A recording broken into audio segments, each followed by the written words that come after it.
C'est sans doute l'une des miniatures les plus inattendues qu'Automobile nous ait sorties en cette année 2022 qui s'achève. Bonjour et bienvenue sur Mini PDLV. Dans cette nouvelle vidéo, on va découvrir en détail la voiture la plus vendue en France, la Peugeot 208 de seconde génération. Comme d'habitude, cette vidéo se déroule en 3 temps. Première partie, découverte en musique de cette belle miniature en résine. Deuxième partie, je vous parle un petit peu de la Peugeot 208-2. Et troisième partie, ce coup-ci, on décortique la miniature et ce qu'elle tient ses promesses. On commence en musique, go!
Je vous le disais en introduction, voici donc une Peugeot 208-2 de chez Automobile à l'échelle 1/18e.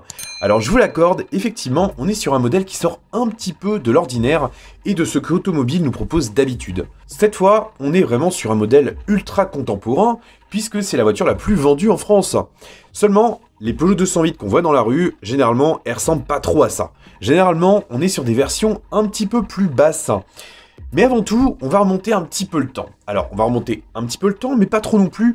On va remonter en 2006. À cette époque-là, la vieillissante 206 s'apprête à quitter le catalogue. Bon, elle restera encore un petit peu, puisqu'on aura encore les versions 206+. Toujours est-il que la 207, elle entre en scène en 2006, et elle perdurera jusqu'en 2014.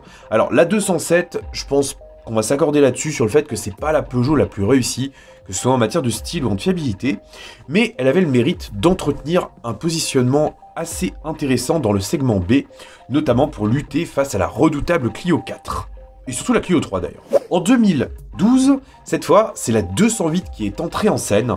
Alors le style, il s'inspire des codes alors en vigueur chez Peugeot, elle est quand même très moderne de conception, et elle perdurera jusqu'en 2019 après un restylage de mi-carrière.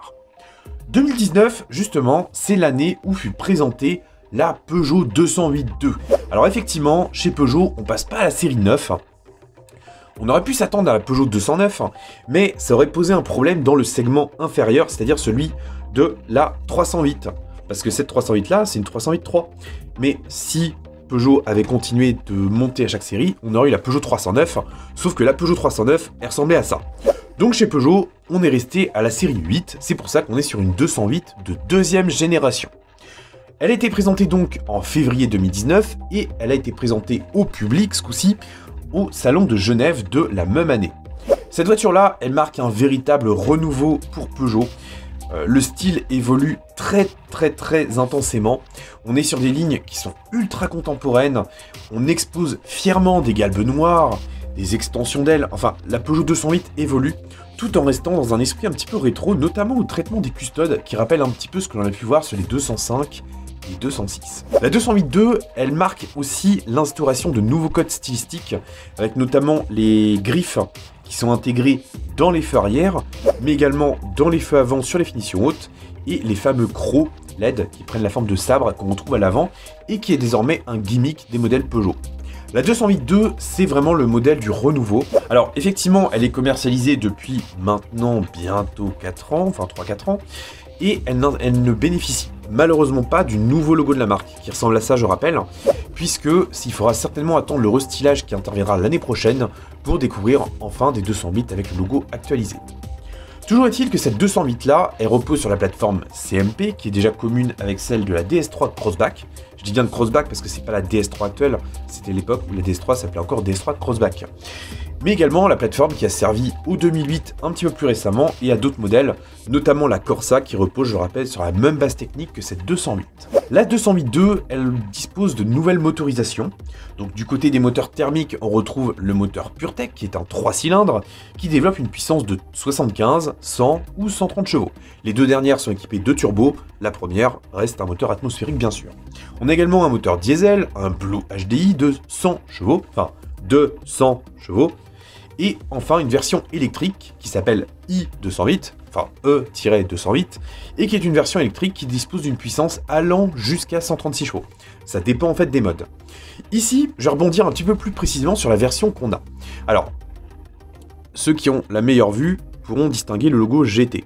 GT, en fait, ça correspond à la finition la plus haute sur la 208.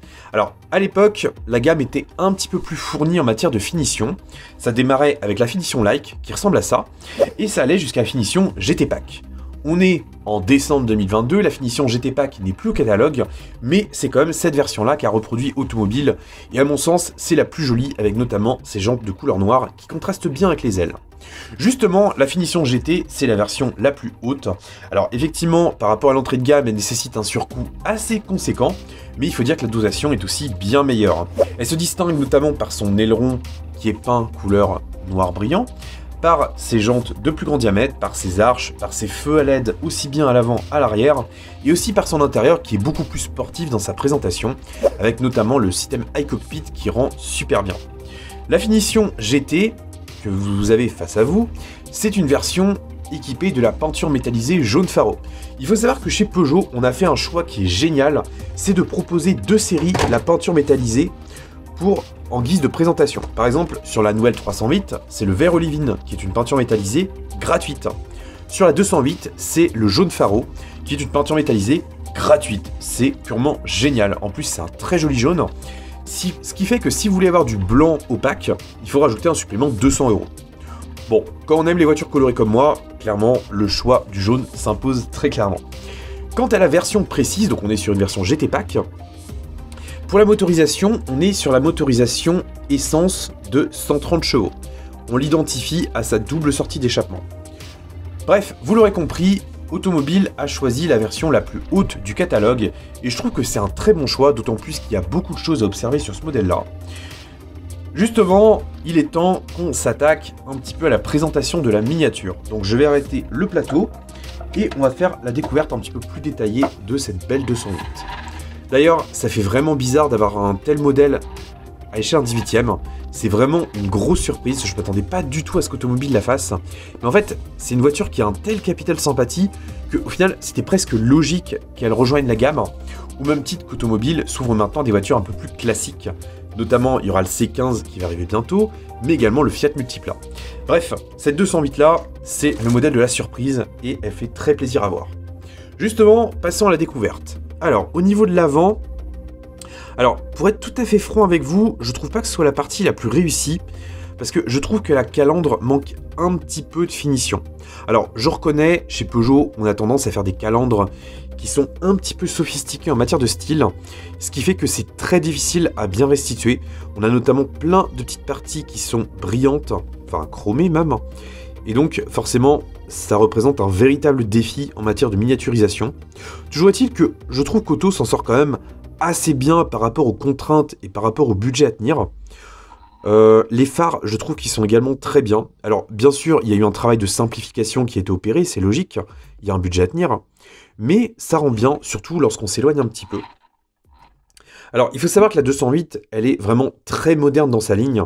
Pour le coup, il y a une grosse cassure par rapport à la Clio 5 sortie à la même époque. On est vraiment sur un design assez ludique, assez lissé, et je trouve que ça lui va super bien. On a également les crocs LED qui ont été bien rapportés par Auto. Alors, je ne sais pas exactement comment ils ont fait ça, mais pour le coup, le rendu est vraiment très bon. Il n'y a vraiment que quand on se met très près qu'on voit que c'est un peu simplifié, mais en vrai, le rendu est quand même très sympa.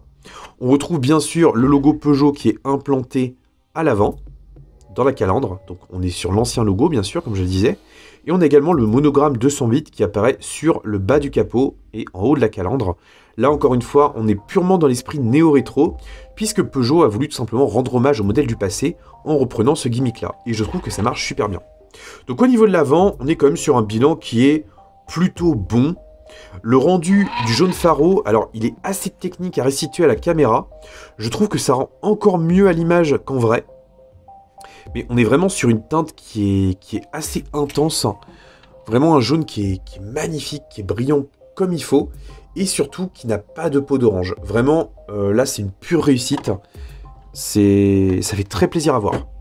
Au niveau des jantes, on est donc sur les jantes 17 pouces de la version GT Pack. Elles sont plutôt pas mal en vrai, franchement, il y a suffisamment de détails. Les freins paraissent un petit peu simplifiés, mais pour le coup, on est sur une voiture classique entre guillemets, donc on est sur des disques qui sont pleins. Le rendu est quand même plutôt pas mal. Les arches sont donc peintes en noir brillant. Là, c'est une spécificité des versions GT, mais également de quelques versions électriques. Au niveau du profil, on est également pas mal du tout. Il y a toujours les reflets et les lignes de caisse qui sont très bien rapportés. Vraiment là, c'est vraiment la force d'Automobile d'avoir réussi à tout retranscrire parfaitement. C'est très très joli à l'image et très très joli en vrai aussi. Surtout quand il y a la grosse boîte à lumière qui reflète bien comme il faut. Le logo GT apparaît sur la partie arrière des custodes. Là encore une fois, on est sur un gimmick emprunté au 205. Rappelez-vous, la 205 3 portes, elle a ça comme profil. Et en fait, on retrouve un petit peu la même forme réinterprétée pour les custodes arrière, enfin les vitres arrière, mais également ces petits éléments de style là. Je trouve que c'est très sympa et que ça lui va super bien. Les poignées de porte sont également très fines, c'est très joli. Ça a été bien rapporté, c'est fin, c'est bien détaillé. C'est très joli à voir. Au niveau de l'arrière, et ben là encore une fois, c'est pas mal du tout. Comme toutes les semaines, les plaques, c'est des plaques personnalisées. Vous avez un tutoriel là si vous voulez essayer d'en faire par vous-même. C'est très simple. On retrouve la double sortie d'échappement qui est donc propre aux versions PureTech 130 chevaux. C'est bien détaillé, c'est très sympa. On a également des catadioptres qui ont été rapportés ici. C'est toujours très fin, c'est pas mal du tout. Les logos 208 et GT qui apparaissent à l'arrière. Encore une fois, là c'est de la tempographie. C'est de la décalcomanie. C'est des pièces rapportées, c'est des logos qui sont rapportés, mais assez finement, donc c'est pas mal du tout. Au niveau du bandeau arrière, qui fait la liaison entre les deux feux, on est sur un élément qui est peint en noir, qui a été, je pense, peint à la main, puisqu'on distingue quelques petites imperfections. Alors bon, faut vraiment zoomer très fortement pour s'en rendre compte, mais le rendu est quand même très bon dans l'ensemble, avec le logo Peugeot qui apparaît sous la forme d'un lettrage ici, et sous la forme du blason ici. On a toujours ce beau déhanché qui est bien retranscrit. Vraiment, on est sur des formes qui sont assez techniques. Je pense que pour Auto, ça a dû être un sacré pari que de faire ce modèle-là. Les optiques, quant à elles, eh ben, je trouve qu'elles sont également très réussies dans l'ensemble. Le traitement est très très bon. Il y a des jeux de matière qui sont vraiment hyper intéressants. Les bandes rouges apparaissent très distinctement. On est toujours sur un masque noir. Vraiment, c'est, je trouve, un sans faute. Alors, à l'image, forcément, on voit davantage des petits défauts. Mais il faut vous dire qu'une miniature, on la regarde jamais en ayant quasiment le nez dessus. Et quand on se met sous cet angle-là, vraiment, ça paraît quasiment parfait. On a également le spoiler qui est un petit peu plus proéminent et qui est donc propre aux versions de 130 chevaux. Bref, ça rend pas mal du tout. Si on prend un petit peu de recul, vraiment, je trouve que c'est là qu'on apprécie le plus le travail réalisé par Auto. On est vraiment sur une miniature qui rend hyper bien. Dans quelques temps, je vous présenterai aussi la version Bleu Vertigo qui est très jolie aussi. Et j'en profiterai pour vous raconter quelques petites anecdotes sur la Peugeot 208, histoire de ne pas resituer deux fois la partie historique. Bon, vous le savez, Auto, ils font des miniatures en résine. Ça implique qu'il n'y ait malheureusement pas d'ouvrant. Donc, comme je le dis souvent, on va faire notre commère et on va passer à travers la fenêtre pour regarder un petit peu ce qui s'y passe.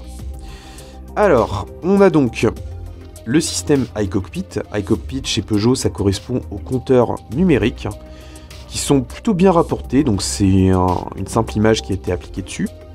Là, on a également l'écran qui apparaît assez distinctement. C'est plutôt réussi aussi. Le volant me semble vraiment bien aussi. On perçoit le logo GT sur la partie basse de la jante.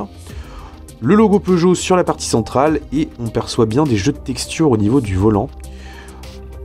On distingue aussi de la fibre de carbone, donc de la fausse fibre de carbone, mais les Peugeot modernes ont la même chose sur leur intérieur, donc c'est assez bien que Auto ait retranscrit ça. pour le coup ça apporte pas mal de réalisme. On perçoit également le sélecteur de vitesse automatique. De mémoire, il n'y avait que la boîte EAT8, c'est-à-dire automatique à double embrayage, sur le moteur PureTech 130. La console centrale me paraît pas mal aussi. Les boutons avec les touches piano sont bien rapportés. Là encore une fois, on est très fin dans le traitement. Donc non, c'est vraiment une très très bonne surprise. Au niveau de l'arrière, attardons-nous-y, je vais y arriver. Malheureusement, on voit trop rien avec les vitres teintées, donc c'est pas très grave, on va pas perdre de temps avec ça. On va repasser au niveau du poste de conduite. Et là, on distingue bien qu'on a les sièges un petit peu plus enveloppants qui sont propres aux versions GT. On perçoit aussi, si j'arrive à faire ma mise au point, c'est pas gagné, qu'on a les surpiqûres couleur kryptonite. Couleur kryptonite, c'est la couleur jaune-vert qu'il y a sur les modèles Peugeot Sport Engineered. Le plafonnier a également été reproduit, avec quelques détails quand même. Bon, on est plus succinct là, mais c'est pas très dérangeant. Et on a de nouveau des détails qui sont plutôt pas mal. Vraiment, c'est une bonne surprise. Alors j'ai conscience que c'est assez difficile de vous représenter bien cet intérieur. Mais toujours est-il que Automobile a vraiment bien travaillé, je trouve. On va clôturer cette petite vidéo en refaisant un petit peu tourner la miniature. Alors évidemment, on est sur une miniature qui était vendue à 69,90 €. C'est une somme, bien sûr, mais pour une miniature en résine produite en petite série, c'est un budget qui est tout à fait raisonnable.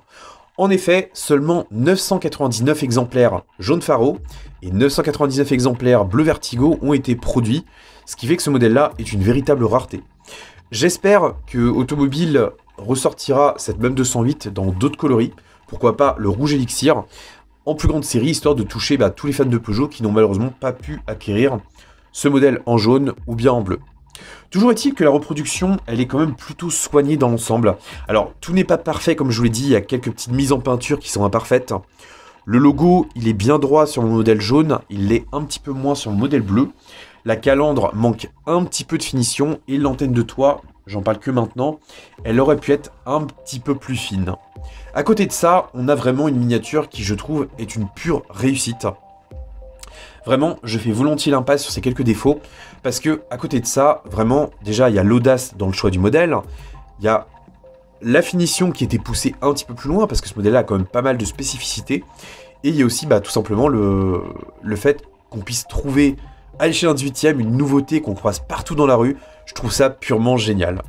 Sur ce, j'espère en tout cas que cette petite vidéo vous aura plu, mais attendez, j'allais oublier de vous parler d'un point essentiel.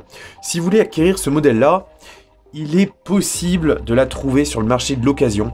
Alors actuellement, à ma grande surprise, à ma grande bonne surprise, les prix ne se sont pas encore trop envolés. C'est-à-dire que pour moins de 100 €, vous pouvez trouver ce modèle-là, notamment sur eBay. Si je trouve une bonne affaire, je vous mettrai un lien en description. Si vous voulez vraiment l'acquérir, je vous conseille vraiment de pas trop attendre non plus, quitte à la payer un petit peu plus cher que le prix initial, parce qu'elle vaut vraiment le coup. Ce coup-ci, j'en ai terminé. Sur ce, j'espère en tout cas que la vidéo vous aura plu. Dites-moi en commentaire ce que vous en avez pensé. Est-ce que vous appréciez ce type d'initiative d'automobile? Est-ce que vous aimeriez qu'il y ait plus de modèles du quotidien à l'échelle d'un 18e? Je veux tout savoir en commentaire. Donc prenez soin de vous et de votre famille, conduisez pas comme des pirates, surtout en ville. Et si on se revoit pas d'ici la fin d'année, passez de très bonnes fêtes de fin d'année. Salut!